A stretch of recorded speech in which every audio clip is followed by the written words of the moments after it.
Come on, baby. Pull it together. There it goes. All right. Hey, everybody. This is Counselor Curtis. This is the Jimmy Doane Show. We are live right here on Facebook. Today we're doing it on my channel just for fun, just to see who's out there listening, see if I can get blocked by a few of my friends. Yeah. You never know. But we do this twice a week live these days. We have a Jimmy Doane Show Facebook page, which we usually stream to. And then I'll post a video copy with timestamps up on YouTube and Twitter, Parler, and Gab a little bit later on. You can find us around the web in audio format also. If you search for Jimmy Doane, D-O-A-N-E. We're on Libsyn, Spotify, Streamcast, you name it, we're out there. Amazon, Apple Podcast, Google Podcast. So join us. Also, you can share this video. Feel free. We have no qualms about that. We appreciate it. We have a sponsor here, just sort of unofficially, which is my book. This is a book about how to survive and reform American criminal justice. You can find it on Amazon. It's super cheap, especially in digital format. Give that a try. If you want to send us some cash, here's our Bitcoin and Ethereum QR codes. Today is the 23rd day of September 2020. We are in the East Coast, West Coast studios, outdoor studios today, having a little fun. What is happening? Okay, what's happening? A couple of little notes just to bring you up to date. The Bitcoin is now at 10,470. Okay. So that's down about $1,000 from its peak. Okay. But that's the gold dropped below 1,900 in overnight trading. Yes, it did. It's 1864, and also silver plummeted. Yeah. Silver was around $28, $28. Yeah. It's now $22. Really? So it might be time to buy some silver. Time to buy. Yeah, it might be. We'll see. We'll see. So anyway, we've got a couple things to talk about. One, of course, as you know, one of the big deals is going to happen at 5 o'clock on Saturday, when the Trumpster is going to announce who he's talking about. Now we'll talk about that in a minute. But first of all, RBG. Here in Florida, Bloomberg is paying for the fines of 32,000 felons so they can vote. Yeah. Now it's interesting because there's some people that are saying this looks an awful lot like vote buying. I mean, what happened is we here in Florida had a constitutional amendment or something along those lines that said if you are a released felon, an ex-felon. No, you're an ex-felon. You're out. You're still a convicted felon. You're still a convicted felon, but you have served your time. Right. And now you can vote. Right. And that took a constitutional amendment, I think is what it was. I think so. Yeah. And so. What the Florida legislature did, though, of course, is they said, well, not so fast. Well, they said part of doing your time is paying your fine. Yeah, part of doing your time is paying your fines. And some of these people, have got some pretty hefty fines. Yeah, I can tell you there's, at least in the poor part of society, a lot of those fines get made liens of record, but everybody has fines. Yeah. And they're thousands when you think about the court costs and the other fines and everything. I mean, it can be thousands of dollars. It's a litany. I mean, when they read you the plea paper, it's like, and $10 for this, and $50 for investigation, and $100 for overtime, and $20 for investigation. I mean, it's just copying and everything. Yeah, exactly. Yeah, no question about it. So they had legal and these are people, of course, that are poor people. And they haven't got, and they have to write a check or go down there. I don't know if they're write a check. I don't know, because you might not have a bank account. Probably if you're in jail. Yeah. What bank account do you have? Anyway, the idea is that you are supposed to pay all this money off before you can vote. Right. And we're coming up on a vote here pretty soon. So, so Bloomberg has decided to allocate $100 million to beat Trump in Florida. Florida is a contentious state, it's a swing state, it's something that both sides feel they have to have, and this is one of those things that Florida is in play. Now, one of the things is the thinking is that when Bloomberg comes in and he spent over $16 million to pay off the fines of 32,000 felons. Okay. So now they can vote. Cool. Now they have to go register and everything, and I think the registration deadline is pretty soon. No, it's in October. Okay. Yeah, October 5th or something. Yeah, that's right. It's a month ahead of time. Yeah, 30 days. Shouldn't be more than 30 days. It's 30 days. So anyway, they're going to have to hustle on down with their mask on or whatever it is to the registrar's office and sign up and get their, and be on team. So what's your reaction to that? Well, my reaction is fine. I don't care. Yeah. I mean, if he wants to, knock yourself out. Yeah, knock yourself out. I don't care. Yeah. And the thinking, of course, is that, and Bloomberg obviously is thinking this, is that these 32,000 felons are going to all run down, sign up as a Democrat, and vote for Joe. Right. And I'll tell you, 32,000 votes in Florida could swing the vote. Well, Trump beat Hillary by 110,000. Okay. And so 32, okay, so it might not. Yeah. Okay. Yeah, and also you got to figure, even if those are heavily weighted Democrat, there's still going to be some Republicans. So you can't count on 100% of them. No, not at all. And in fact, you got to ask yourself also: are they really going to go down in literally 2 weeks and sign up? Right. You're talking about people who are some of the least motivated. But only about half of them, really. Actually, because, honestly, I'm going to say 2/3 of those people are not real criminals. Oh, okay. They got a DUI, a felony DUI, or they had a pill that somebody gave them at a party, right? And they got a felony conviction, or right. I mean, there are so many felonies you can do. The book 3 Felonies a Day. 3 Felonies a Day. And so I would say half of those people are legitimate. Probably have jobs and well, maybe not that many, but it's because half of everybody only has. Yeah, right. Yeah, this day. Good luck with the felony record getting a job. Are they allowed to ask that anymore?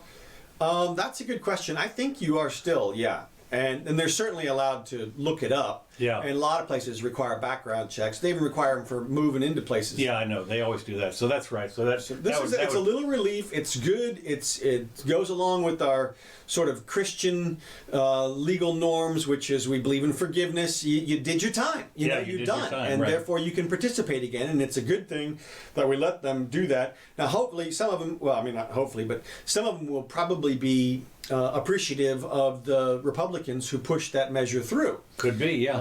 But even so, I think it'll weigh heavily Democrat. I heard LeBron James and Michael Jordan were also participating in the paying. Right. But I say bring in cash, pay it out, give those people, all those victims. No reason to deny them. Exactly. I mean, we passed it here in Florida. In those things you have to have 60%. In order for it to the new constitutional amendments, constitutional amendments, they have to pay super majority. Mm-hmm. So anyway, it was decided that's fine. What's interesting, of course, is one of our representatives here, Matt Gaetz, I think his name is. Yeah. He called it vote buying. Mm-hmm. And he says what he wants to do apparently is to bring some legal thing about sure, whatever. Good luck with that. Look, I mean, that's just a political move. You can't infer anything illegal out of that. This is just like loaning your buddy money to pay his fines. Yeah. I mean, okay, so he doesn't know. No loan, it's a gift. Well, that's what I mean. You can do that. What's wrong with that? Nothing. Yeah. I mean, people do it all the time. Sure. So. Yeah, right. Exactly. They do it all the time. So anyway, he's screaming for the Florida's AG to prosecute whatever. Good luck. Yeah, good luck. Here's the thing. I don't think at this point, and I've been saying for months that it could make a big difference because I thought it was 1.5 million people. I mean, that's what I understand is that's how many people it's affected. Maybe they've only paid for 30,000 of them. Maybe those are the ones they picked out, thought would be good votes, or I don't know. But don't know. If it's 1 million people, then there's a potential for swing. But if Trump beat Hillary with 100,000, I kind of feel like Trump has the Cuban vote wrapped up. We're going to talk about that. Yeah, well, yeah, on the RBG thing. Go ahead. Yeah. Now, going on a little further, my next item here is I thought this is fascinating. The stuff that's being canceled because of the COVID. Okay. Halloween is canceled. Well, what? We talked about that in terms of California last time. Who's doing it now? CDC has advised Americans not to go trick-or-treating. Well, they can't cancel anything. I know, but they've advised, they said they want... I think the stuff that they're advising is... We'll take it under advisement. Right, we'll take it... But not to go trick-or-treating or to costume parties, but to stay home and carve pumpkins. That's their new convo guidance. Right. I'm sitting there thinking, stay home. You know, this women. You think about it for a second. Mm-hmm. Halloween has for how many years have I handed out candy through the door and the kids, all of them. Well, not only that, but I mean, when you think about the kids that used to come up to the door that at Mrs. Jimmy's house, I mean, there was 200 of them that would show up. Yeah. In fact, they would. It was interesting because you would see the cars would come from all over and park all along the street. Yeah, we had one of those neighborhoods. Well, we had our neighborhood was a gold mine for candy, and boy, and they knew it. I mean, it was like flies to sugar. I tell you, it was the way it was. Well, look, Halloween's obviously it's been one of the best holidays of the year forever. I think it personally serves a very important purpose in childhood. Witchcraft. That's right. Exactly. Teaches witchcraft. That's for God's sake. How else are you going to learn witchcraft? That's it, man. I'll tell you, witchcraft. Now, look, it helps kids overcome the line between what's real and what's imaginary, and it helps them overcome the line between what's scary and what is handleable. Well, you can say that. What? Well, one of the things that we used to do, we had this giant spider. Right. That we hung up in a tree over the walkway leading up to the front door. I remember. And what I would do is the great things was the legs would come down. The legs, swing that's right. down. The legs would come down, and so the kids would come up there, and suddenly this spider would come down. You know, just and the screams and the whole thing. And what was interesting? Perfect. It's a great way. It was well. Let me tell you. Here's some of the things that happened. First of all, the kids that made it through to the front door. You know, they'd get their candy, but then they weren't. They didn't want to leave. We didn't drop the spider until they were leaving. Well, that's what it was your goodbye gift. We dropped it both ways. We did it both ways. But what was interesting was the parents out in the street were laughing their asses off. Well, of course, because the kids were screaming bloody murder and they're crying and everything. And I can't remember exactly what it was, but somebody was accusing me of, how are you? I said, this is a teaching experiment. Now these kids. The whole point is that it's not actually dangerous. No, it's not. But and so there's this moment of terror, and then you get over it. Yeah. And then there's a whole bunch of people around you who are in support and laughing, and it's all fun, and it is a real excellent method of helping people transition into a great job adulthood. I mean, that was one of the most, and it was funny. Every adult should have a tunnel of terror of some type. Tunnel of terror. Well, the thing that was so great about this was year after year, the new kids would come along, and the old kids knew damn well what was going to happen. Right. And they would hang out in the streets. Say, well, that's why you got to have a new surprise. Well, you have a new person waiting in a new spot behind a new bush. Yeah. Kind of a thing, and it's great. But I hope that they don't cancel. Look, here's some good news. First of all, well, okay, here's another example. You want to see something? Yeah. These are obviously kids in hula hoops with masks on. These kids look to be about 4 or 5 years old. Can you imagine? And they can't touch or get close or anything. And I'm sure just trying to comprehend this is difficult for them. Let's see. You can say what you want, but that's got to be trauma. Well, that's the whole point. All right, this is the Swedish graph. Okay. All right. In terms of Sweden, I watched a report from this doctor, again, just a doctor, but still a doctor, and Sebastian Rushworth, MD. Basically, he says Sweden is done. He says COVID is out of the news over there. It's off the front page. He said he was on packed subway. Maybe 1 in 100 people were wearing masks. Well, there's nothing wrong with that. If you feel you're susceptible. Oh, for sure. That's what you do. Well, right. That's what I'm saying. You take care. Well, I'm with you. But what I'm getting at is just the level of concern in Sweden. This one guy posted he's been in Göteborg for 36 hours, hasn't seen a single mask. Yeah. Schools have resumed with in-person. Businesses like gyms and hair salons never closed, of course. Hospitals are closing their COVID wings. ER population is back to normal, according to this guy, who's an ER doctor. Stockholm, which has a population of about 2.5 million people, has about 25 people in hospitalization right now. And when you realize that's like a quarter of the population is in Stockholm. Yeah, exactly. But that means obviously 1 in 100,000 people get a case that's serious enough to go to the hospital even. Yeah. And their deaths are down to below 5 per day nationwide. Okay, now, also, when you compare that with this right here. Wait, hold on a second. Nor comparing. Hold on. Okay, so this is the last couple of weeks as we've been detailing out, going back to August 30th. If you look at New York up in the upper right-hand corner, deaths from September 20th to September 23rd, 9. Okay. Okay, 3 people per day died in New York. In New Jersey, it was 12. So 4 people per day. Okay, Close it down. Even Texas is down. As you can see, going back, Texas was at 100 a day just a week ago, just 10 days ago. Texas is down to 60 per day. California down to 60 per day. Florida down to 45 per day. All those from 100 a day just 10 days ago. Okay. So. It's working its way through. Exactly. What is interesting, though, is to see apparently the new scare is all over Europe. Well, we're going to see. Here's the thing. It's not in Sweden. No, it's not in Sweden, right? No, they had a... And everybody's now has to look over there and say, huh. And look, where they're coming out of total lockdown, where it hasn't spread around yet, those are the places they're getting Right. resurgences. Right. Which is exactly what everybody predicted. We knew it was going to happen. That's right. This is what has to happen. Yeah. It's not like you kill the disease by stopping it from spreading. You just isolate it for a while. And then, of course, the other, as we've talked a little bit about, the other damage to the society as a whole is we're not even monumental. talking about that. It's no, we haven't even gotten there yet. Yeah. But I mean, the business of law, the people that are out of jobs, and the suicides, and the depression, and everything else, and the people that aren't going to get their cancer treatments, or all the, I mean, it's just unbelievable. They're going to look back at in 10 years, they're going to look back at this and say, what the hell were they thinking with all of the mandatory shutdowns? Well, what they were thinking, of course, the tyrants are loving it. Being able to just... See, I disagree. How can you say that? I think what they're thinking is they're legitimately afraid.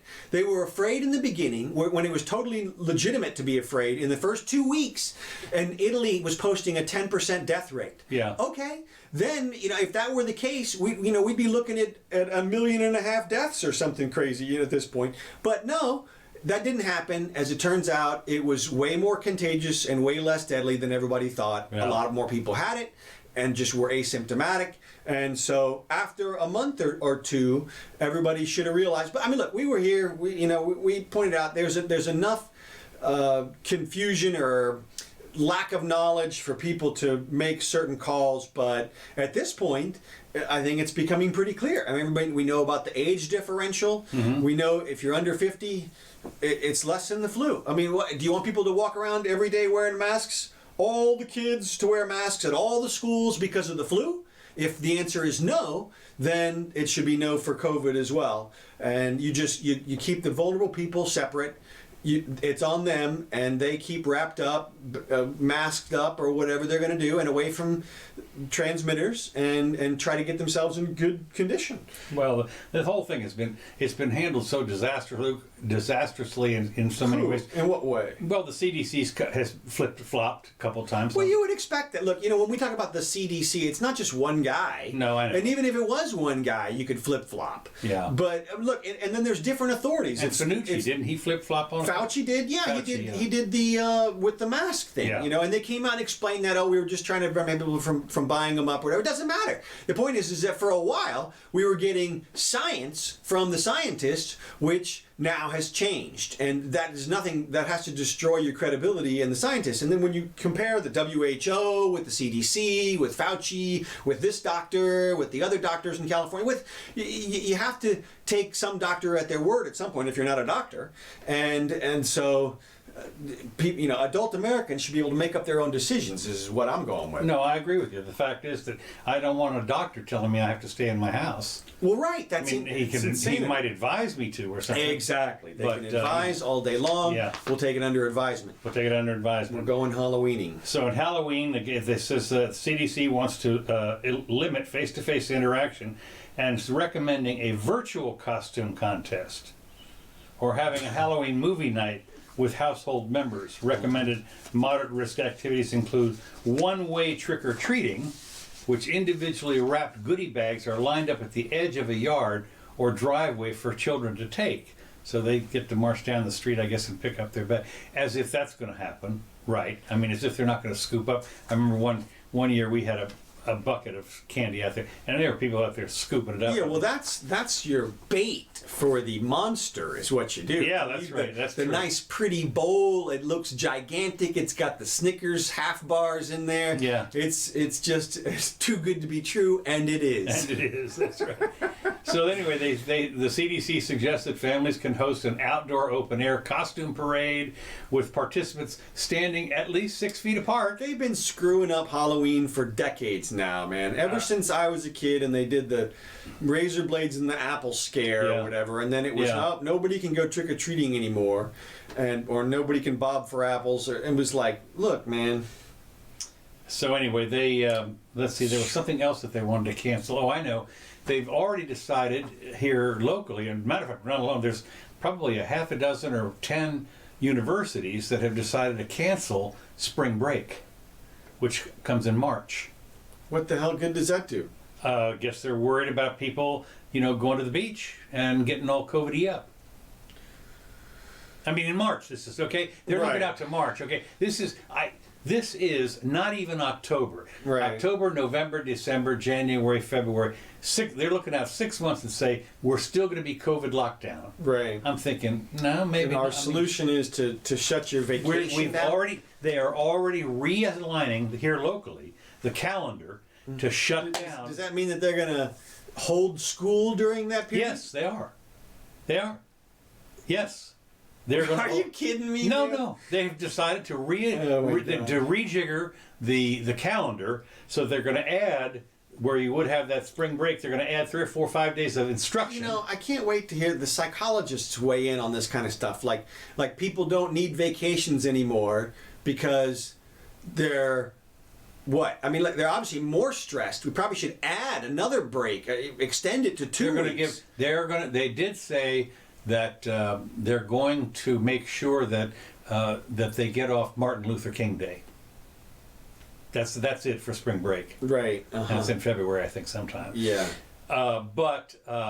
So they've decided, and then there's like 6 or 7 major universities that have said we're not going to have spring break this year because we're so worried about the students. These are the 18, 19, 20-year-olds, whatever it is, that are going to, and they arbitrarily, unilaterally said we're going to cancel, and they're looking out 6 months out. Right. And of course, this thing is, they're vested now in having the COVID last that long. I mean, can you imagine what happens if they start to ring the all clear signal in January? Well, they're going to have to. I mean, it's going to happen. It's just there's not going to be. I know I said that about the 4th of July. Yeah, right. But this Labor time Day. for sure. Yeah. Mm-hmm.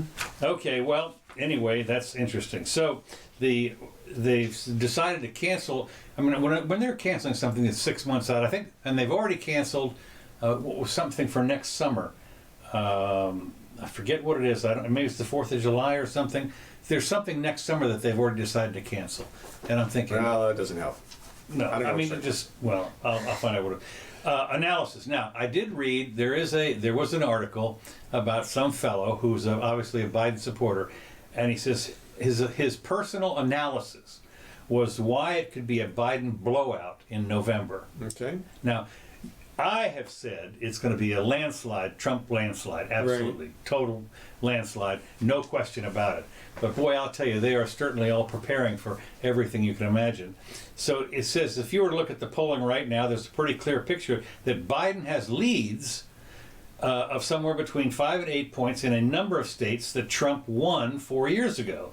Arizona, Michigan, Pennsylvania, and Wisconsin, plus the states that Hillary Clinton won to get Biden about 200, and they think they're going to add it up. He's added up, says 290 electoral votes for Biden, this guy says. If you add the other states where Biden has at least a nominal edge in the averages, Florida and North Carolina, Biden is above 330 electoral votes. So the guy goes through the math, and I just think that it's interesting that I guess everybody can have an opinion. Sure. Look, as But the idea that there's going to be 330 it was interesting because literally the day before the election, that was the thing also, was that Hillary was going to have. Well, and as we've said many times, we're still in September. Which is literally eons separated. It is a different universe in terms of the election. And this part of September is great. Finally, our temperature has started to fall. Oh, God. What? I love it. I know. I'm loving it. That's number one. And we have passed the equinox, so now the nights are longer than the days. Until... Blech. Yeah, I love it. So, well, look, Scott says that Trump is going to resign and have Pence pardon him. I don't think so. What? No, you. That's why he's been making that call for a while now. No, he hasn't. Yeah, he has. I listened to. No, not that Scott. One of our listeners, Scott's. Oh, okay. Yeah. Jeez. No. Okay. This is this listeners. Which reminds me, by the way, thank you to our new listeners. Yes. Of which we obviously got quite a few. This is yes. Great. Welcome aboard. Welcome aboard. So now we're on to the court. Okay. Yes, because this is interesting. The election dovetails with this.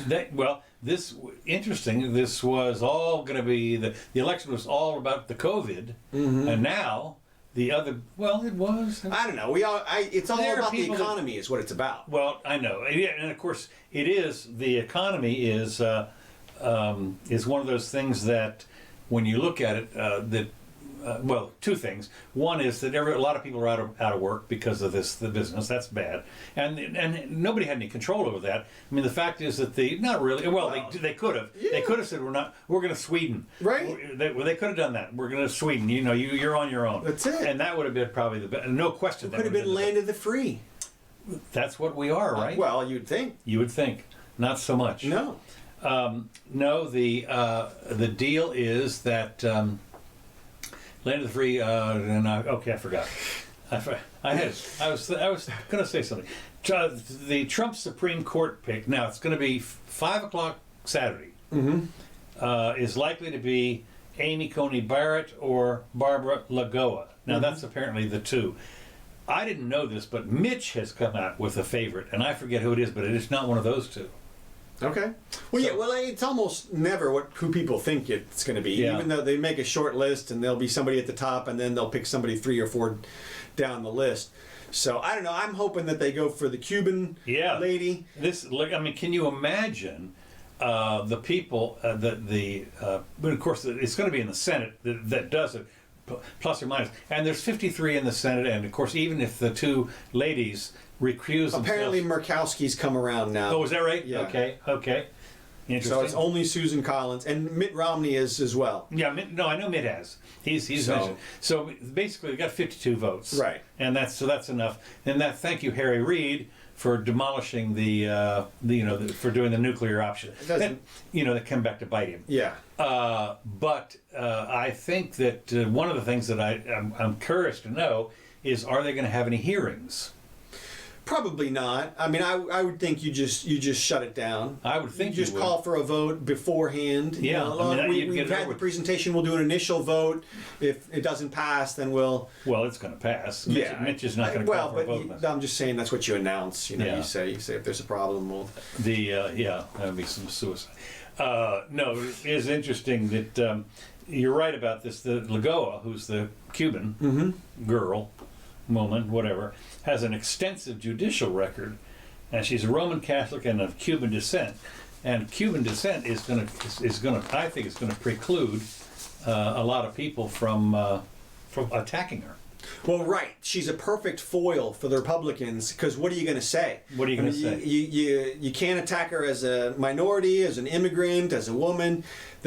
She's bulletproof on a couple of levels. They'll find something. I know they will, and that's what will be interesting, is to see what will they find. Number one, what will they find? And she will have raped somebody in high school. Oh yeah, right. She will. That's right. No, I mean it is. Of course, she's already had a vetting when she got Sure. when she went, but they said that doesn't count. We have to do it all over. Yeah, well, they do. But I think they're kind of resigned to the concept at this point. I think enough people have come out and told them, by the way, all they need is a nomination and a confirmation and everything else that you're talking about, whether it's dying wishes or Dying wishes, boy. whatever. It doesn't. If only that would work. So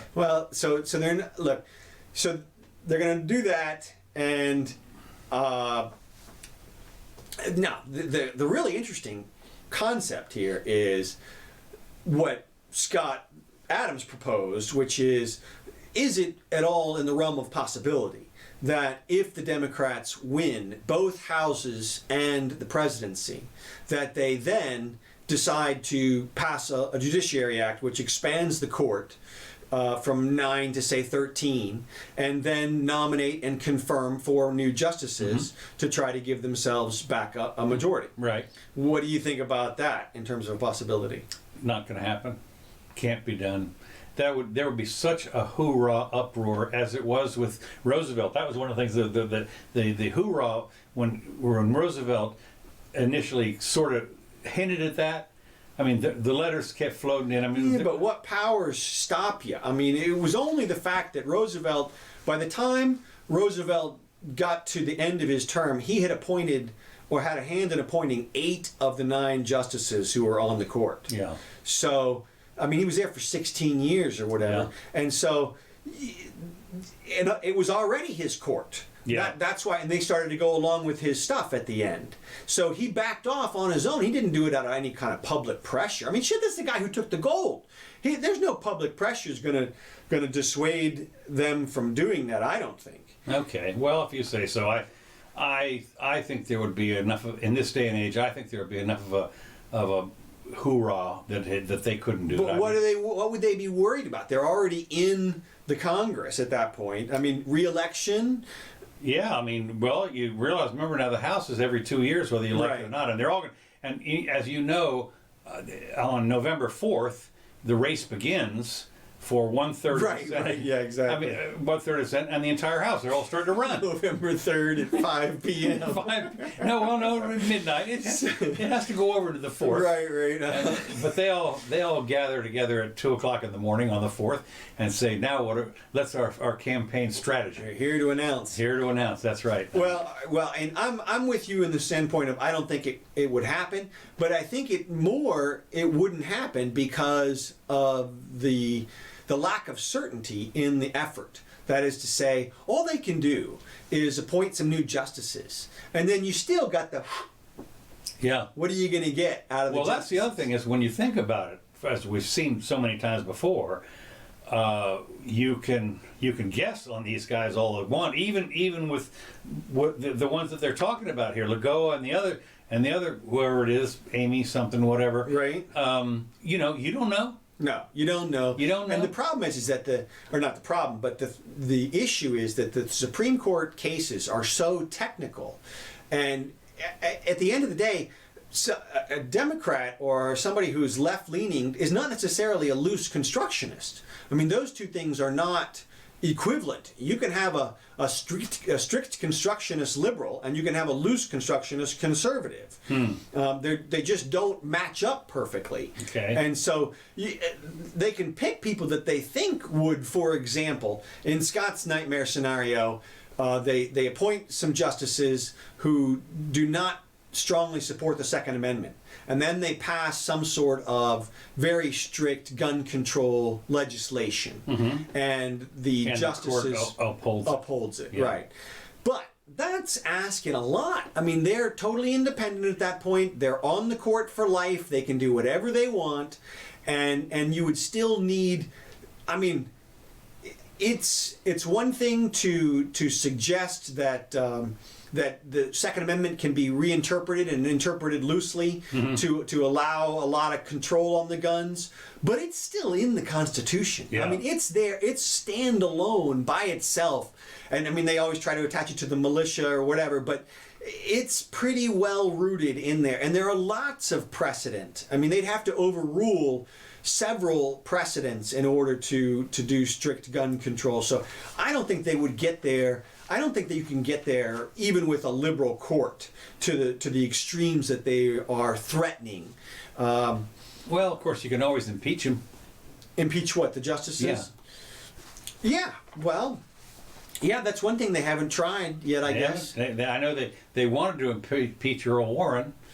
When I first I told you when I first came to Florida, there were billboards. Yeah, impeach Earl Warren. Yeah, well, and he was probably the most notorious of all the justices throughout time in terms of his willingness to make law and simply ignore the judicial function and just rule and see where it goes. And as Eisenhower once said, boy, that was his big mistake, because it was a political decision. It was. It was in order to get California, and Earl Warren at the time was governor, and he said, and Eisenhower said, okay, the next vacancy is yours, not knowing that it was going to be the Chief Justice. Well, that doesn't make any real difference. I mean, if you're minor justices, the Chief Justice is the one that sways a lot, holds a lot of power. I don't know. All they get to do is sort of assign the opinions, and then everybody still gets to weigh in any way they want to. I mean, his vote doesn't count any more than anybody else's. But like I said, I'm not worried about it. I do think I'm kind of with you in the sense that I think that there would be a pretty big political uproar. Not that I can imagine any real consequences for that. I mean, we've seen political uproar all this year. That's true. We've got people out there literally rioting in the streets, burning shit down, looting and stuff, and that's not swaying anybody in terms of. I mean, nobody's going to give in to any pressure from that. I mean, why would you do that? You do. It is a bit of chaos, anarchy stuff when you look at the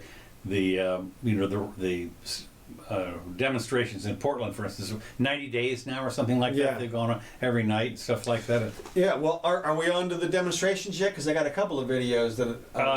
Yes, we can. Are we off of the Supreme Court? We're off the Supreme Court. Right. Okay, so you talk about the demonstrations, and at some point, these things have got to change. Because what we have now is law enforcement is allowing just lawlessness that shouldn't and really can't be allowed. For example, this is a protest outside of Lindsey Graham's house at night. In Carolina? Maybe so. Yeah, it must be. Well, I don't know if it's D.C., if it's a D.C. house, but either way, they're out there with lights, flashing, sirens, everything, the whole 9 yards. And I mean, this is, from my perspective, this is over the line. You can't do that kind of stuff. That's a harassment that breaks the law. It's a nuisance that is across the line. It's a threat to the family. Yeah. And I don't see how you can not feel threatened if you were inside at that point. You just have to rely on the concept that they're going to be peaceful out there, because if they decide to storm your house and tear you to shreds, then that's what's going to happen. Yeah, well, it does seem a little over the top when you have the bullhorns and the screaming and the flashing lights and everything like that. There's no way that cannot. I mean, that is, if that is not disturbing the peace, I don't know what is. Right. That is literally the definition of it. And to go after your political opponent at their home is just beyond what the system has contemplated. It's beyond the pale, as they exactly. say. That's for sure. And they need to be, look, nothing is going to change until those people start to get arrested for the stuff that's actual crimes. Yeah. And maybe they have a little bit here and a little bit there. You're starting to see, I see little reports of some people, but it's clearly still going on. You've got, I mean, that's not the only video. There's other ones which is like, whoops. You gotta get these. Uh-huh. There's other ones where you see just BLM versus just some people out, like homeowners. You know, there's some they're just out in front of these people's houses, and they're making so much noise that the people start. Apparently somebody throws a bottle from the window, and then they go after the homeowner up there. Yeah. And I mean, they don't really go after him. It only takes a couple of seconds for the organizers to step in and say, hey, what are you guys doing? You know, leave those people alone. We're not here for that. But this kind of unrest, I mean, it builds. So, and then you've got. God, I mean, I can't imagine if I was in that house, I'd be scared poopless. I mean, seriously. And then you can see here, like, if you think that that this is just random stuff, here's another video which Tim Pool just posted, which is a U-Haul of signs and shields and stuff pulling up to the Breonna Taylor protest. And I mean, these are obviously professionally made things. I mean, somebody paid for this. There's support groups somewhere, and they're providing things for these people. Now, I mean, it's fine, obviously, if as long as you're peaceful. But I would want to know. It would seem to me like it would be important to figure out where the money comes from. Yeah, that's for sure. And I think they'll eventually do that. So. We'll see. Which reminds me, by the way, on that Breonna thing, one of the cops, yes, the two got off, yes, and one has been indicted, I guess. Yes. So that'll and it's for reckless endangerment. Also, it's not for murder. Okay. It's basically for firing his weapon into the house indiscriminately, which you can make a case for. Now he's going to say he was firing at the other people who he presumed would be providing support for the other person who was firing at him, and it may be good enough to get him off. I mean, well, the question is, of course, I noticed that this is in Louisville. Oh, that sounds right. It's in Kentucky, right? Okay. And the mayor there has instituted a shutdown from 9 o'clock till 6 o'clock. Yeah. And a curfew. Yeah. And of course, the question now that was announced at 1 o'clock. 3 or 4 hours ago, right? That one cop was going to be charged, and the other two got off.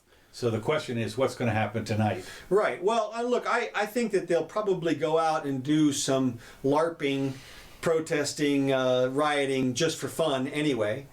Yeah, live action role playing. Okay. It's what do I know? That's basically it's like a civil war, but it's not really. It's role playing. We're out there with foam sword. Okay. Exactly, it's cosplay. So, and I think you're going to do that because it's allowed. I mean, this is a social event as much as it is anything else. These protests. This is a way for people, the dejected and outcast, to get together and quote unquote do something. They're participating in society. I mean, it's very empowering in that way, and so they're going to do it as long as they feel like there's any ostensible reason why they should be out there. But look, these were grand juries. And it doesn't get any fairer than that in terms of if you want somebody prosecuted, you use the prosecutor. If you don't want somebody prosecuted, I mean, the grand jury, as you know, you can indict anybody with a grand jury. Right. So it still works, but it's a protection. I'm not articulating this well at all. What I'm trying to say is that you want the grand jury because it's not as harsh as the prosecutor. Right. The people who are, I mean, if you're pro-people, you would rather be judged by a jury of your peers, a grand jury at least, and if they don't indict you, well, then you probably didn't do anything wrong. Because I remember I sat on a grand jury once. Okay. And we did a no true bill. Right. I mean, the prosecuting attorney came in or where it was and made the case, and we said no. And it's still quite heavily weighted in favor of the prosecution. Right, absolutely, yeah. I mean, the defense can't have their counsel there. Yeah, no. The defense doesn't even get to present a side. Nope. This is just, do we have enough evidence to reach the threshold? Yeah. And so they didn't even have that for these no-knock warrants. Now, that being said, I think the law needs to be changed about the no-knock warrants. Oh, I agree. And especially about the drug the drug stuff. If they didn't have, if this was not a drug enforcement prohibition country, you would never have had this raid. Right. And you wouldn't have raids like this all over the place. And I mean, it would only be violent people who would be involved in stuff like that if we didn't have drug deal stuff. And so, and then the no-knock warrant stuff, you know, they've rolled back the requirements for warrants over the decades. Right. And it used to be they would walk up to your door and knock on your door. They would say, come on, would you come out, please? I mean, I've been there. And we're going to read you this warrant and outside, and then we're going to go in and we're going to look around or whatever it is we're going to do. And now they've changed that to basically where they can, it went from that to where they would go, knock, knock, knock, kick, and then, you know, and then they would just, that would be it, you know, bam, police, boosh, and then rush in. And then they did that so much, they were like, you know what, why do we even announce? Yeah. Why do we even say we're the cops coming in? Exigent circumstances demand that we just march on in. Yeah. And that's just anti-American, and it needs to be rolled back. They need to get back to the point of where the warrants have more power. And then in Florida, they even changed it so that there's somebody at the law enforcement agency can issue the warrants now. Oh, is that right? You don't even have to get a judge to issue the warrants anymore. No, you're I'm kidding. serious. I'm serious. There are specified law enforcement personnel who can issue warrants, and How did they get away with that?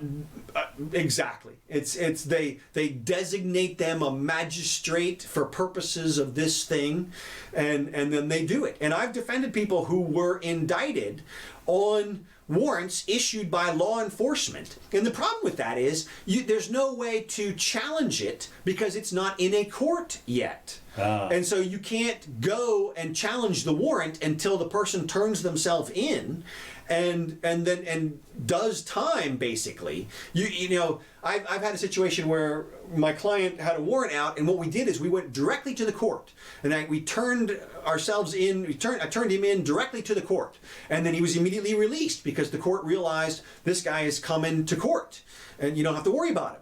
And so, you know, that's how you would handle that in a normal situation. But if the law enforcement officer is the guy who issued the warrant, you got to subpoena them. There's not even a court date yet. It's not even in the system. So it's a weird bastardization. Well, we've seen all that erosion of those particular rights. I mean, I was looking at one the other day that now, you know, the sniffy dog thing can be, you know, you didn't used to be able to do anything like that. Right. The dog alerted. The dog said. I mean, the dog said, well, I mean, you know, and of course, the dog being an officer of the law. Right. You know, how can you dispute that? It's tough, and don't touch the dog, or it's felony battery on a. I'll tell you, or when the policemen are riding around on a horse, don't touch that horse, boy. Yeah. I'll tell you. That's shooting. So anyway, the whole Breonna Taylor thing could be avoided if they didn't have no-knock warrants, or if they didn't have a stupid drug enforcement scheme like we have nationwide right now. Yeah. But that being the case, I'm with you. I think there's a good chance the officer gets off. Obviously, the other ones are not even going to get indicted. No, not even indicted. And so, you know, we're looking at like 4 or 5 acquittals coming up here. I mean, it's going to be Joe Blake. It's going to be knee on the neck guy. It's going to be everybody. Yeah. Ahmaud Arbery. I mean, those guys up and down the road. It just looks like they're innocent from the legal perspective. And of course, there's people. You get the race baiters. You know, Al Sharpton's probably going to show up. And, for sure. I mean, you know, the thing's going to explode, but. I would hope that there are other people out there who are just pointing out the legal situation. I mean, it's like there are some that are very good to protest and we've talked about before, you know, Lucy guy, Eric Garner, Philando Castile. I mean, those people were killed by the police, excessive force. But then you got Michael Brown, and you know, he was a criminal. Yeah. and they tried 3 different times to indict somebody on that and couldn't do it. Yeah. So there are some people you should honor and protect and raise up, and the rest of them you don't need to. Yeah. Well, yeah, I know the guy that with the Lucys. You know, that was one of those things.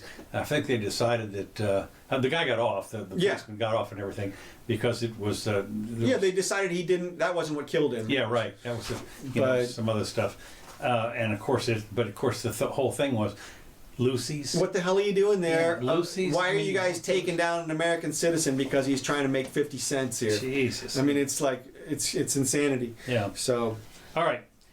Moving along. Okay, I got one other law enforcement thing. Okay, good. Just that wraps into this whole thing, and that is a San Diego man was arrested for kidnapping a 2-year-old out of a car with the parents in the car, and this wasn't. Most kidnappings, whenever I hear kidnapping, I assume right away that it's one parent taking the child from the other parent. Right. Because that's what it almost always is. Right. Like 80-90% of the time, and that's Okay. what a kidnapping is. And so it's not real kidnapping because it's a parent, and the parent cares for the kid as much as the other parent does. It's just legally speaking, the kid's supposed to be with the other parent. But this was not that. This was apparently an actual kidnapping. Some guy they didn't know snatched the kid, and they put him in jail overnight.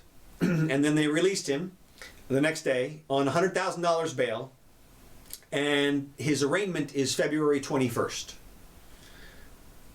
So what you have here is a system that is clogged with drug dealers and people who are driving on a suspended license, so much so that it can't accommodate an actual kidnapper. Wow. And it's really sucky and unfortunate that with all the prisons that we have around here, they basically are going to let this guy who commits this is real crime, real bad crime, and they're just going to let him out. And yeah, They're not gonna put an $100,000. ankle thing on him or anything? Well, maybe. Maybe. But I mean, he's out. And, Yeah, he's out, right. And I mean, this is one of the things where the money doesn't make any damn difference. Yeah. You know, it's like $100,000. He apparently ponied up with that real quick. Yeah. I don't know if it was the backers for the kidnappers or who, somebody ponied up with some serious cash. They pulled $10,000 out of their butts and got him out. Yeah. But this is one of those situations where I would have thought that the judge would have ruled that the evidence being strong against the person for a very serious violent crime, that they would hold the person until the arraignment. Yeah. But not so much apparently in California. But I blame personally the clogged system from all these other non-crimes, victimless events, man, where literally nobody in the country cares. Nobody is hurt. But see, this is what you should do when you go on YouTube and you watch that show called Night Court. Mm-hmm. Remember that show? Oh yeah. And that's really a funny show. So we can see the way the system really works, because that's kind of a documentary. Okay. Okay. All right. Go ahead. Okay. I thought this is another case of something. The Wells Fargo CEO apologizes for, quote, limited black talent, and says he shows his own unconscious bias.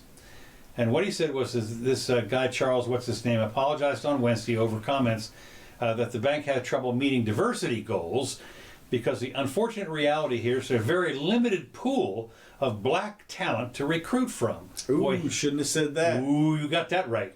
He apologized for that one, I can tell you. Uh-huh. So anyway, the CEO of the largest U.S. bank employer has pledged to double the number of black leaders, capital B black, leaders over 5 years, and tied executive compensation to reaching diversity goals. Now, this whole thing to me, I just sitting there thinking, first of all, what is he apologizing for? I mean, this, right. to me, the fact is, if there's a limited pool, you're going to go down to the next tier of people. I mean, you're going to get somebody. Well, that's what they're actually, they're not asking that. They believe that there is no difference in the tier, like that they're just hiring the white guy because they're white, not because they're qualified. Well, I find that hard to believe in this day and age. I mean, I would guess that when they have people come in to apply for some particular job or another, you really can't take race into account anymore. But I mean, of course you can't. The bottom line is, though, that there are people that are, when you realize that 13% of the population is black, and the rest of them, 87% are white, the chances are you're going to get a white person that's going to be super qualified. Yeah. And I mean, the odds are. Yeah. And he's apologizing because they have diversity. The word diversity shows up 19 times in this. Right. Diversity goals.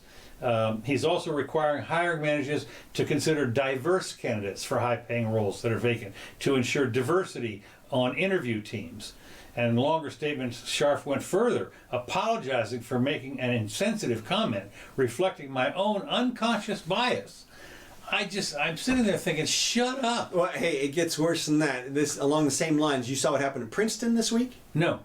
So Princeton came out and made the same kind of apology. And they said our institution here is systemically racist. Okay. So Betsy DeVos, our education secretary, sent them a letter which said, well, if you guys are admitting that you're racist, then we have to pull your federal funds. Right. Because we can't support racist systems. Right. And now they're like, whoa, wait a minute. Wait, now did we say, see, they're getting themselves into trouble. And this is all an extension of the stupid racist policy that says that you can be racist as long as it's racist in the right direction. Yeah. And California is the leading on this front. They've got this stupid law in place right now where in the coming years you're going to have to put a diversity member on your board of directors. We've talked about this before. They mandated that every public company in California have a diverse board of directors, and therefore they're going to have to add minorities to the boards. Now, as you are thinking of this right now, I'm sure you're thinking to yourselves, well, that's the only qualification? I mean, that's it. You don't have to be a good banker or anything, or a good anything. And I mean, this is the kind of thing where Wells Fargo, obviously, like you pointed out, just on the stats, you should get 4-to-1 qualified candidates who are white.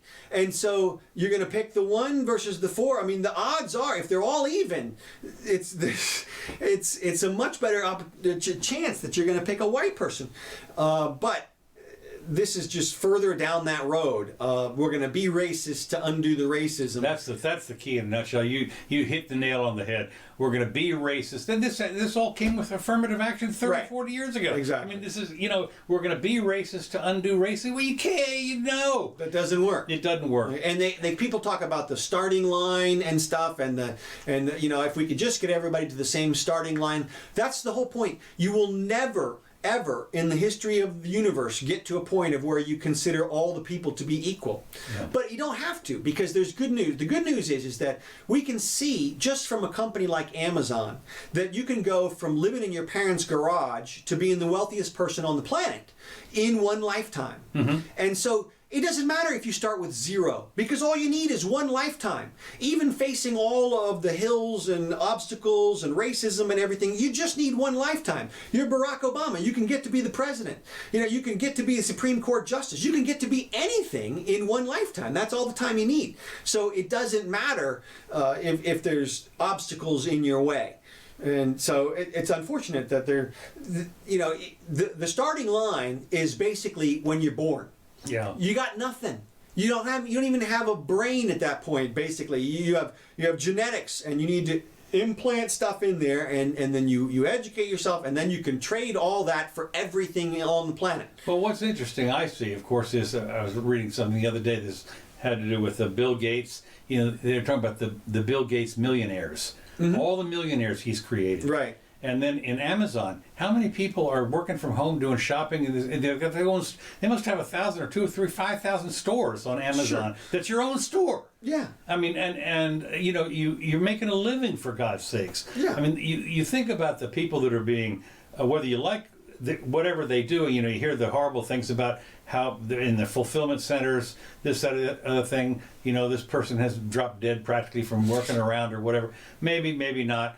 But when you look at the number of people that are succeeding so well because they get stuff cheap. All you have to know is if Amazon made Bezos $100 billion or whatever, that he must have created at least $1 trillion worth of value elsewhere. Yeah. Probably $10 trillion worth of value has been spread through society because of the efforts of that one man. No question. I mean, there's no question. And of course, it also has to do with the creative destruction. Right. Because what happens, obviously, especially with bookstores, is a lot of them had to close down. And a lot of places now that you order online, especially with this COVID thing, who's going to go to the store and get a lot of this stuff? You just don't do that anymore because you can get it the next day from Amazon. Soap, toilet paper, whatever it is. I did an order like that from Walmart the other day and got TP and like you said, soap and trash bags and pantry stuff basically. Yeah. So, and that's fine. You don't need the department store for those things anymore, but you still need it for the food. But look, it's all about the efficiency, and nobody would do it if it wasn't helping them in some way. Right. That's exactly right. So that's the beauty. Okay. We're right here at the end. I got one last thing I've got. Okay, keep going. The Primetime Emmy Awards ratings dropped off. This was great. The Primetime, now this is the same thing that's happening with football and basketball where there's nobody in the stands. I saw one, I think it was a baseball game where they had the cardboard cutouts. Yeah, I did too. Oh my God. So anyway, that was the fans, right? Yeah. No, but anyway, early estimates from Nielsen Monday, it appears that the event saw the lowest viewership in any Emmy ceremony in the television academies, drawing only 5.1 million total viewers. That's a 14% drop compared to last year. Now, Kimmel and the producers and what's her name from Friends, I think, were the hosts and hostess, whatever. But they're on a stage and there's nobody there. Right. I mean, empty. Wherever the venue was, I forget it was the Staples Center in Los Angeles. The majority of the nominees were in their homes, in their living rooms, with that. These people have done, the Emmy people have done, is to ship cameras and lights to all the places that might win, all the people that might win. So they're there, right? And with a Zoom, and they announce it was so and so, and then their camera, I guess, lights up or something, and they get to do their little thank you or something. But I'm sitting there thinking, what? Are you crazy? What? I mean, to me, that's no fun. I mean, one of the fun things about the Emmys and about all of them is when the camera pans over the audience. Right.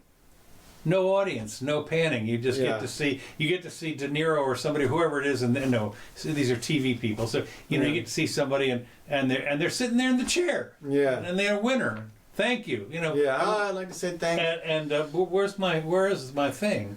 Yeah. I don't get to hold it up. Well, we'll ship it to you by Amazon. That's right, yeah. We have a drone on the way. You can go pick it up. So they shipped 130 camera and lighting kits to nominees across the world. Wow. Since social engineering distancing guidelines would not permit that must suck if you're in the losing thing. Like, all the lights are here. Okay, you ready? And it's the other guy. Okay, we'll see you later. Yeah. Wrap it up, boys. Wrap it up. Yeah, that's right.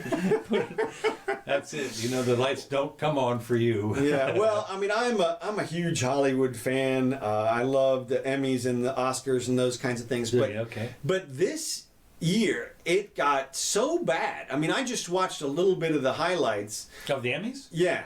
And really? Were there any political talks? Oh my God, you didn't see it? No. Oh my God. They did the cringiest political Black Lives Matter stuff really you could possibly imagine. Oh my God. It was so preachy. You got to ask yourselves, I mean, literally they're acting as if there's nobody in the audience who is conservative. I mean, they're calling the conservatives just trash. They're saying that the democracy, it's a threat to democracy if you vote for the other guy. Your silence is violence, and I mean all this stuff. And then they did this. Kimmel did this skit with this guy from Blackish or one of those movies, one of those TV shows. That was he had him yelling "Black Lives Matter" louder and louder, and it was just the cringiest. It was literally the cringiest thing I've seen in, I don't know, decades in terms of a race.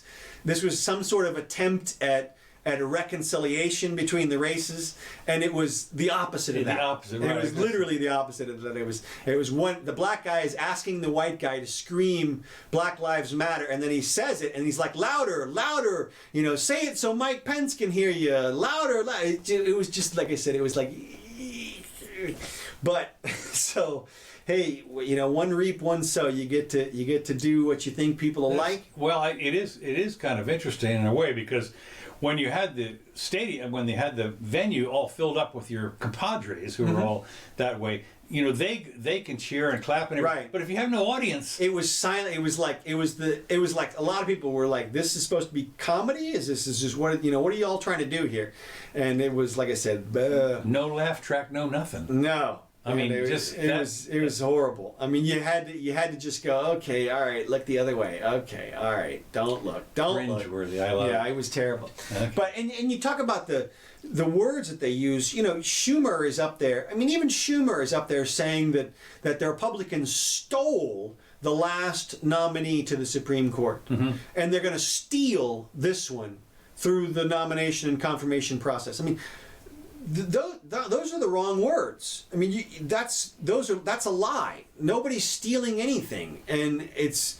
I mean, you can be political if you want. You can say he's doing the wrong thing and stuff like that. But to say that that they stole it is literally you're just making shit up at that point.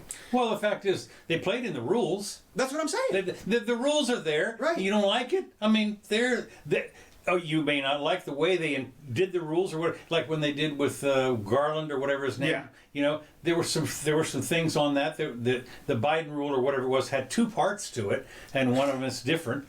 And so, but the point was that, McConnell rule. Go ahead. huh? McConnell rule. Yeah. McConnell Look, rule. he wasn't even. Look, they're totally taking it out of context anyway. He always said, if you have the presidency and the Senate, then you do the thing. If you don't have the Senate, then the Senate will hold you up. That's the way it's always been. Everybody went through this. There's 29 nominations, 17 of the 19 when they had both parties were, both places it was confirmed, and then 8 of the 10 it was blocked when they didn't have both. So Right. it's totally normal. Totally normal, right? That's it. That's it. Them's the rules, Right.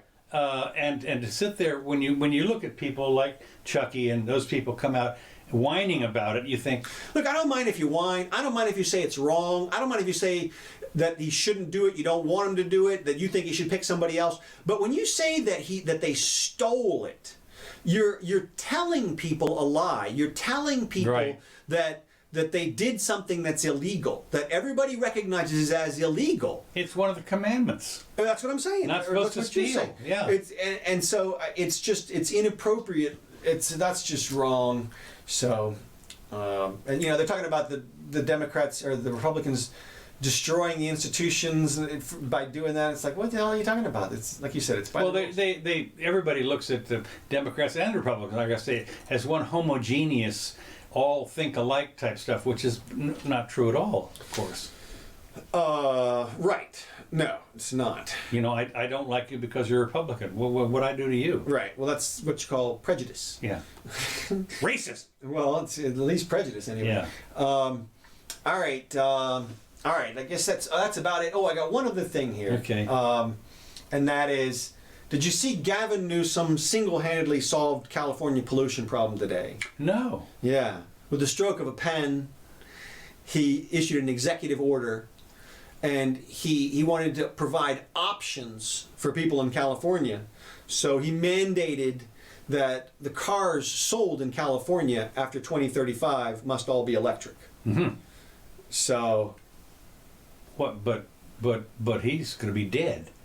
yeah, well, the 2035 gives him a little cover. You think? Yeah, because by then, who knows? What's a car in 2035? Yeah. We teleport in 2035.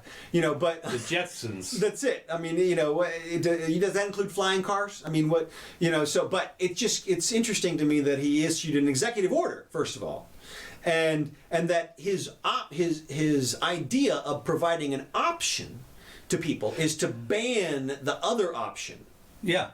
I want you to have an option for A, so I'm going to ban B, and then you'll have an option to have A, which obviously you could have had anyway.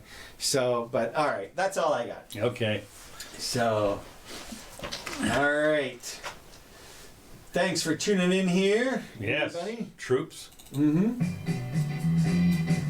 We appreciate it.